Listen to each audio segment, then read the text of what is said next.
3 people literally died just because they did not communicate. They did not like play together kind of, and they were like pretty late. They literally just they didn't look at each other. I'm not sure if they expected to have more damage, but these type of situations are losing you games. Hello everybody and welcome back to the next video. This time we're gonna talk about the Ancient game. Everybody in this game is basically like kind of the same rank, I think between like Ancient 1 and Ancient 4, and we're just like looking into this game. I can already say this game is kind of a stomp, and I know that, and I'm purposely picking this game because I just want to show you guys how the lanes are going and at what point the game is kind of lost. And I just want to give you some ideas how to avoid these things and what you should do in order to actually win these kind of games and maybe not lose as fast as you wish to. So we are mainly focusing probably on the Mars lane because I just want to see how the laning top and what they're doing. Because I have just seen before the game started, this lane was like super lost and it just felt pretty hard and they didn't know what to do. So we're just gonna look into it right now again, and we will see what they can do and what could they change to actually win this game maybe even. So first of all, in my opinion, it's a big mistake by the Mars that he's not buying any region. He's also very late to the wave, which is kind of okay because the Sven and the Jaro are like pretty late as well. On the other side as well though, he skilled Spear. I'm not quite sure why. Maybe it was like a rune fight or some shit, but in my opinion, always go for W. Spear is the biggest grief and it costs too much mana and you don't deal any damage with it. Like your W is so much easier to secure range creeps, you deal more damage than with Spear level 1 and it just feels nicer to do. So that's like 3 points already why this lane is hard. Number 1, bad skill build. Number 2, very late to the lane. And number 3, he has no regen at all. Sure, he has a Dazzle and he will probably support him, but it doesn't matter. It's just like way too risky. Like overall, if you just look at this, what they're doing right now, they're overthinking too much about the kill, they're using all their mana, and now the Mars is like kind of empty out of mana, and they can't do anything in the lane. Now he's fighting him in a 1v1 because he's like, yo, I wanna trade myself, or I don't know, I'm gonna kill him and I'm gonna be happy. Which is not good though, because he's gonna die now, he's dead for like 10 seconds, like more than 10 seconds. He's gonna lose an entire wave, he's gonna come back, Sven's gonna be level 2/3, like 2.5, and the Mars is going to be level 1. Lane is already over and Mars is going to be very sad. But let's see what they're doing in purpose like, to like they come back a little bit. Like in my opinion, right now, the Dazzle should have blocked the small camp because that's like one of the biggest things how the Sven and the Gyro will get kills. And he should have unblocked the big camp so they can get some pulls off and then they can get some experience and they can chill and like put the lane back. Because now they have the problem, the lane is going to be probably steady in favor of the Sven at some point, and they're going to be like very, very sad. But let's see what's going to happen. They have a big camp, so this is like already very nice. The enemies are pushing into them. That basically means they just need to hold the wave. The problem though is they have the small camp, so the enemies can always pull back. Like right now, they can literally just chill and see if the Jaru has pulled the wave, which he has not because their creeps are coming here. Actually, he pulled a small creep, which is okay. Right now, they can decide. Fight the Sven, exactly like this. Just hit him a little bit, dealing good damage because the Gyro is not in the lane, which is a good decision, and they're doing good there. Now they're fighting too much a little bit, they should stay in front of the creep wave, so Gyro's Q is not dealing so much damage. Like right now, I can tell you the best play that Dazzle can do, for example, is to bait the Gyro in by just pulling the big camp, and whenever the Gyro comes, Dazzle is using his Q, Mars is using his spells, and they kill him. Or like they harass him quite a lot. Instead though, the Dazzle, I don't know what he's doing, he's blocking the small camp now, which is not necessary. Like, it doesn't matter because the Gyro only pulled one creep. That basically means the entire creep camp is still there. So this sentry is completely worthless. This sentry or like this play is only good if the Gyro is trying to stack the camp. But other than that, just imagine he pulled the big camp, the Gyro comes like close to the camp, and Mars and Dazzle just hitting him and killing him. Just for example, right now he's pulling. Right now, Gyro comes like close to here. They're using 2 spells, and the Gyro is almost dead. That's like already like a big win for the lane. Because if you look at the net worth, the Sven is still hashtag number 1 on the lane. And in the game actually as well. And the Dazzle and the Mars are not like applying pressure sadly. And how to apply pressure is basically either you sit together on the lane and you fight them and you like deny a lot or harass the Sven a lot so he can't farm. Or you pull the big camp and you actually fight them because you have stronger spells. Like sure, I get the point. Sven and Gyro, they have like very good spells too. They have 2 stuns, they have a lot of damage. But first of all, Gyro is not dealing a lot of damage if he's not level 3. Like his level 1 Rocket Barrage is not as much damage as level 2. Like and level 2 is like a significant amount of damage compared to level 1. But like overall, they don't have so much damage right now. They also have a Dazzle and they have a Mars, so both of them are pretty tanky. They have decent sustain with the heals, and they like can tank a lot. And they can fight back easily. But they're not abusing the fact of this big camp. And this is like, in my opinion, one of the biggest downsides, whatever like lower MMR people do. They're not abusing the abilities they have. They're literally just thinking about stuff that is not necessary, and they need to think about other important stuff. And it is very simple and easy. This is just a big camp. Block the small, pull the big, fight for the big camp, or like fight the enemies if they come. If they are out of position, you harass them a lot. Don't overcommit too much though, so you don't die. But if you get good harass out, like the enemies are losing their 30 to 40% HP, everything is good, everything is perfect. Like these type of things, what Dazzle is doing, are like completely unnecessary. And the thing is, even though you guys could blame the Dazzle that he's like doing wrong things, yes, sure, whatever. But like I'm pretty sure the Mars could also like do the same thing. Like he could just tell the Dazzle what to do. Or like, let's say, lead him a little bit, like, oh, yo, let's fight there, let's do this a little bit, let's do that a little bit. But the problem is, a lot of people are saying, like, yo, the supports are so bad at low MMR. Usually, it's not like that. They're literally trying to do something in between where the cores are not doing anything. And that's a problem. Maybe they're getting bored, maybe they're thinking like, yo, I need to do something else, or whatever.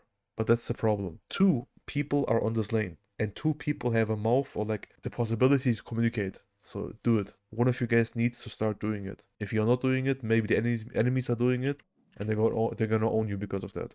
So make sure to communicate and use your goddamn mouth. So, but like, anyway, this is just a lane example. In my opinion, at this point, this lane is like still fine. Like Mars is still farming okay-ish. Sven is farming even more though. So now I want to like look into the point where the game gets harder. So at this point here, this is like a classic situation what's gonna happen in your pubs. Your mid laner or like the position 5 support is coming to your top lane, if you play off lane, and they're trying to kill the enemy's safe lane. The problem is though, if you don't have enough damage, and if you don't have a lot of burst damage in like 3 to 4 seconds, you will not kill the Sven, and you will not have enough like time to kill him. Enemies might react and they will kill you. If we're just looking at this situation here, they're trying to harass him a little bit. I'm not sure if they're trying to kill him, but the Sven is actually fighting back, which is kind of crazy because he's 2v1 and he doesn't see anything, and nobody of his team is actually TPing. So now we see the moment where the Wind Ranger is TPing here. She's running, but the problem is this, the Zeus is also TPing. And the problem here is basically, even if the Wind Ranger is like a little bit closer, I'm pretty sure the Sven is not dying. If there's like one more TP. If the Wind Ranger would be there, if the Mars was like spearing him or arenaing him, then I'm pretty sure Sven is dying. Because then they have like a 3 to 4 second window where they can kill him and run away. But at this point, the Wind Ranger is so far away and she's not doing anything that it's completely useless that she TP'd. Now she's there. Now she's like, yo, I need to go. Now she's like trying to overcommit a little bit. And now she might even die because the Sven has a stun. The Zeus has a stun, and the Gyro has a stun. Yes. 3 people literally died just because they did not communicate. They did not like play together kind of, and they were like pretty late. They literally just they didn't look at each other. I'm not sure if they expected to have more damage, but these type of situations are losing you games. Just because you're overcommitting on a situation where you are not sure if you do anything, like deal any damage or like get the skill even, but you need to be very sure about this. And if you are not sure, get more numbers on your lane and have more heroes there. Like already there, not TPing in, you need to be there with your teammates. And I'm not talking about 2 people or 3 people, I'm talking about like 4 or 5 even. The Sven could, the anti-mage could also be top, which would make the situation way, way easier. But yeah, this is like just a small example. Now, the enemies know that the Wind Ranger TP top, Mars Dazzle died, both of them will TP top as well, they can go bottom, which they're abusing on the X and the Hoodwink, which is a good thing. I like that. They knew the enemies are top, they use TPs, they are free to go to bottom. They can easily dive this tower, kill the Oracle. A lot of the times, the enemy post 5 is like literally chilling here in the trees, farming this entire wave without getting any punishment, which is a problem. You need to abuse the map and you need to punish the enemies whenever they're using TPs or like getting a weird-ass position on the map, which is usually they're using TPs. So, now let's see. The Mars is literally chilling top and the X also TP top. I like the play because he got the bottom tower, even though, in my opinion, he should have stayed bottom, because he gets way more farm if he's staying bottom as an X, but it's still fine-ish if he's coming top. Because he wants to fight, he wants to defend the tower, which I respect. That is a good, decent play, and still fine because he has a Sven, and the Sven can like easily farm all these stacks or all these camps down there pretty fast, and just TP in or use support if he wants to. So this is a fine play. So let's see what's happening here though.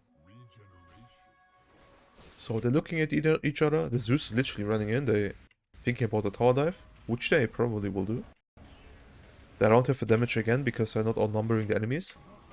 They tried it, but they fucked it up. But yeah, if you just look at this, this is basically very easy and simple Dota. You are 4 people here, and you literally just run at them and dive. That's basically it. The enemies are reacting, the enemies are too late, and now they just kill it. That's basically what's happening here. That's all. If the Radiant side would be like far side reacting, and like B5 there as well, or 4 minimum, then this would be a different situation, I can guarantee you.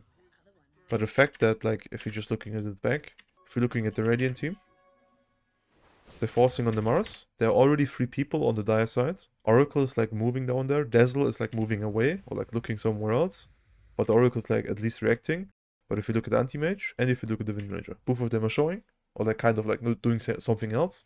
And the Dazzle is not ready as well, which is a big problem. Because this could be like a different situation if the Dazzle was like ready there and also like be in a good position. Because if you just look into this, the X is just running in. They have 3 people already, and they have a hoodwink coming as well. That basically means they're already like 4 people kind of. The hoodwink is ulting, the X runs in, the Zeus deals a lot of damage, and the problem is the enemies like the Radiant side basically is an anti-mage, which is a useless hero at this point. Like if he's not getting a big ulti out, he's completely useless. Which you saw, he has nothing to ulti. Zeus is full mana. They're basically just losing the fight because they have useless heroes at this point. They are not outnumbering the enemies, and the enemies are outnumbering them. So that's like basically the problem now. And that's the reason why they're losing this fight. So same situation here. Gyro, X, and Hoodwink is ready.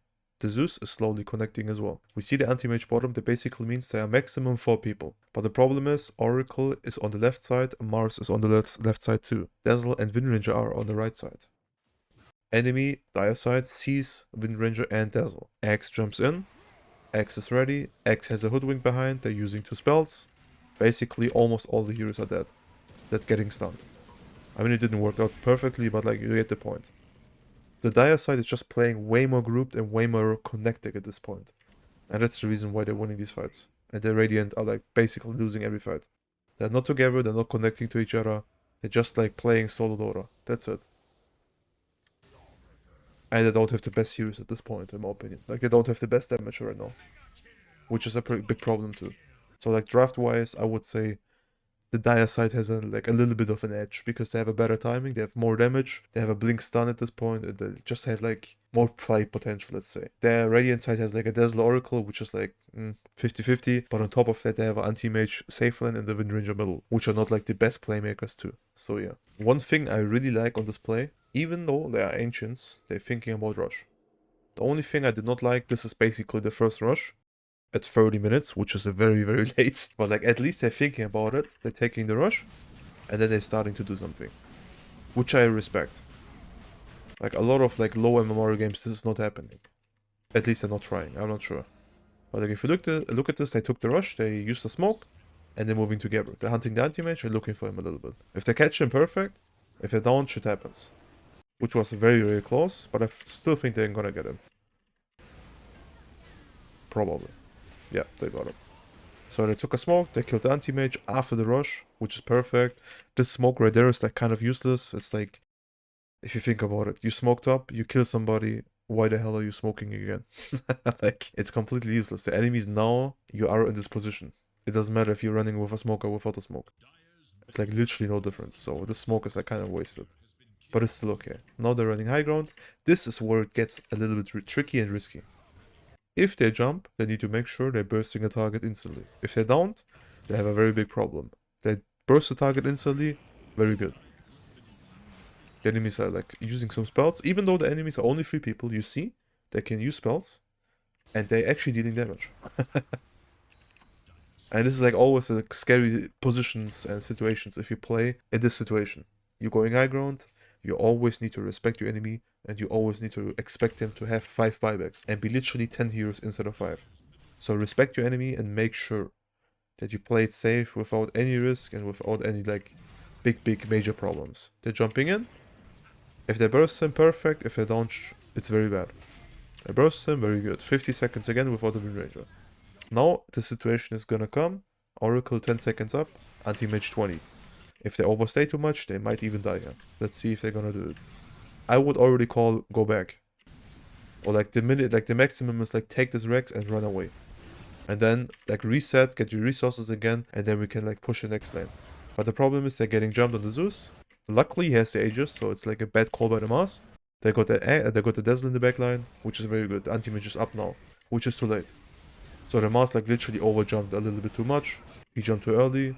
The enemies got to jump on the backline, everything perfect. And for some reason, the Mars jumped the Zeus with an Aegis. I'm pretty sure he forgot about it. But like, you get the point. The enemies are just like playing way more grouped. They're taking some fights together. And I'll be honest, I feel like these guys are playing better than the Divines from the last video. I'm not sure, I'm really not sure what happened there, but was pretty funny. I was just like looking for a Europe game and a Divine. And for some reason, it was this. I don't know. Maybe it's a little bit sus, but you never know. But yeah, like overall, I liked how they played. Where they like basically where Radiant lost the game was just when they did not fight together early on. They always took the fights in some weird ass positions. They weren't even that bad, but the problem is they always got outnumbered and they never worked together in any situation. And that's the big problem. Getting outnumbered is like the easiest Dota 2 gameplay in the world. Just tell your team, yo, let's move together, do something together, kill them, and if the enemies are not doing the same, you're gonna win usually. So that's like the most basic stuff and easiest way to win Dota. So yeah, I really hope you enjoyed this video and I really hope you get something out of it or maybe learn something out of it. And I'm praying that all of you guys are achieving your goal and ever more. So yeah, thanks for watching and bye bye.